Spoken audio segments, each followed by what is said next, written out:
The average day person sitting there saying Newsom is saying you got to wear a mask, and the next he's at French Laundry not wearing a mask.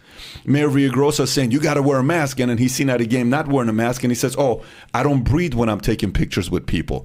So the more and more things like that happen, people started realizing maybe these guys are just full of shit. And then you sit there and you wonder, what is really going on behind closed doors? Patrick Bet-David brought on a doctor onto his show. That's not necessarily an extremely woke doctor, but he did have a pretty woke take, and Patrick Bet-David was not going to allow him to get away with it. Let's get into this clip here where PBD on the PBD podcast here absolutely annihilates this ridiculous take here from this Dr. Peter McCullough.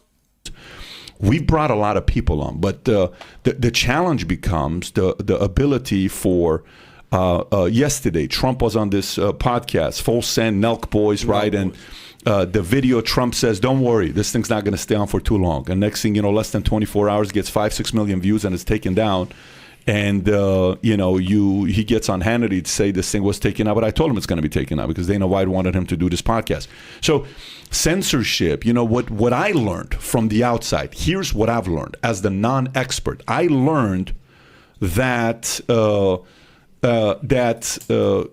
most powerful organization here when it comes down to handling pandemic, for me to be able to seek the truth, is the one that's putting the muzzle on the average day-to-day person that eventually says, I'm not going to post anything. Why do we not have your video today on YouTube? Why is this not being posted on YouTube? Why is this only being posted on Spotify and Apple and Stitch and all the other? Why not? Because we know the folks at Google are not going to let this thing stay for another 24 hours. It'll be taken down. We'll get a strike. Then we can't do any podcasts, and we're shutting down for doing podcasts for a week. And then we may get a second strike. Then we're shutting down for 3 months. Then we don't have a product to produce. So the policies by these major social networks, virtual governments, played a very big role where a lot of average people, like Adam is talking about, felt they were muzzled. So that I realized they have the power. Number two, I don't think a person needs to have as much power as they did to control and intimidate the average day-to-day person to dictate what kids should wear in school as a mask or take a vaccine like a Fauci does. I think giving too much power to one person is very scary when it comes down to something like this. A president, I get it. There's got to be a shot caller. Someone's got to make the decision because we have Congress, Senate, we have a system, judicial system, legislative. We have a system that works. Even a Joe Manchin, his vote mattered so much that the left was upset. Our system, for the most part, works. It's a decent system that we have. But Fauci had a little too much of a monopoly, and everybody had to look at him as the main. At first, if you think about when the pandemic first got started, it wasn't just Fauci. It was a group of people that we heard. It was Birx. It was him. It was a handful of other people. It wasn't just Fauci. Gradually, he one by one got rid of everybody else, whether he did or another way of getting away from it. And all of a sudden, he's the guy. He's the voice. He's the one that we have to listen to. And the hypocrisy started coming out. So the average day person sitting there saying Newsom is saying you got to wear a mask, and the next he's at French Laundry not wearing a mask. Mayor Villagrosa is saying you got to wear a mask, and then he's seen at a game not wearing a mask, and he says, oh, I don't breathe when I'm taking pictures with people. So the more and more things like that happen, people started realizing maybe these guys are just full of shit. And then you sit there and you wonder, what is really going on behind closed doors? I was watching Kennedy's documentary yesterday. I've interviewed a lot of guys on Kennedy, whether it's one of the Secret Service agent, Bolden, who was the first African-American Secret Service agent, whether it's Jim Jenkins, who was one of the 4 guys that held his brain 30 minutes after he died.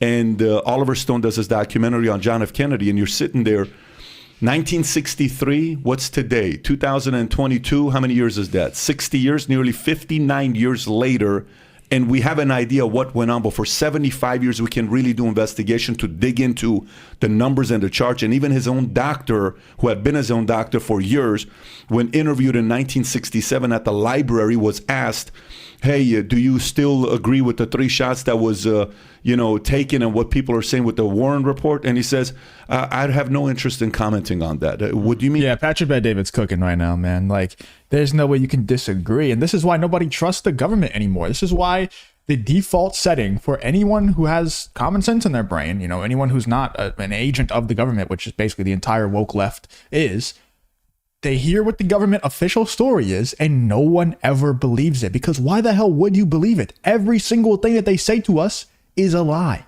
Every single thing.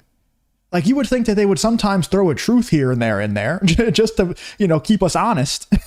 But like, they don't do that. They just lie every single time about things way in the past, like the JFK stuff, or things in the present, like the 2020, the lockdowns and everything that's going on at that time, the stuff with Fauci, the stuff with Hunter Biden, the stuff with Joe Biden, the stuff with Donald Trump. I mean, they constantly lie to us about Donald Trump. So, it's constant. And now you're in a place, a very dangerous place if you're the United States government, because nobody believes anything that you say. Nobody. Like, at all. It's a really sad place to be in. We have complete distrust for one another. The left wing doesn't trust the right wing at all. And then we can't even trust our own government. There's not even a middleman. There's not even a person who's like, all right, guys, I'm not going to be left wing. I'm not going to be partisan at all. I'm not going to be on the left. I'm not going to be on the right. I'm just going to tell you the honest truth. And I'm going to do what's best for the country. There's nobody even like that. We don't even have that. We just have two sides that don't trust each other at all. One side blindly trusts everything that the government tells them to do, even inject things into their body. And one side doesn't trust the government whatsoever at all. It's a sad place to be in, and it can be very dangerous as well. You have no interest in commenting on that. We kind of have an idea what happened with John F. Kennedy's assassination. Are we not going to find that till 2000 and whatever the year is that Pfizer put on a thing that we cannot investigate this? So the average person sitting there saying, honestly, you guys are so cocky. Doctors are very cocky. I know a lot of competitive people. I'm in a pretty competitive environment. Football players are cocky, competitive. Everybody thinks they're better. Basketball. I got to tell you, the doctor world, oh my gosh, you guys are cocky. Holy moly, everybody is so competitive.